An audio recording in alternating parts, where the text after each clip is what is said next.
parang social media is a double-edged sword eh. Pwede siyang ika-better mo or pwede rin siyang ika-worsen mo.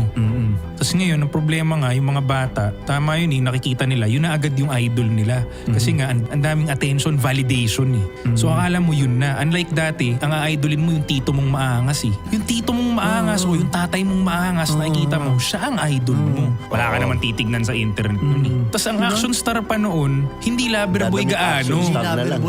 Action star talaga siya. Sa ending mo na lang siya makikitang lalambot. Pag ending na yung eksena, magkikiss na sila nung leading lady niya. Pero all throughout, chine-chase niya yung mission niya. Totoo. Ngayon, baliktad ni. Ang may mission yung babae pa eh. Sa mga palabas, di ba, baliktad na. Ang naghahabol yung lalaki. May mga series pa na stalker yung lalaki. Wala namang ganun palabas dati. Ang palabas dati, feminine yung babae, masculine yung lalaki, nakikipaglaban, kapit sa kanya, hahabulin siya, whatever. Ngayon, baliktad eh. Parang ang ginawang image ng lalaki, dapat lover boy ka, dapat mabait ka. Diba? Hindi na yung tulad ng dati na dapat matikas ka. Diba? Hindi ikaw ang naghahabol. Ayusin mo yung mission mo. Doon umiikot ang dati. Ngayon, ang social media, iba eh.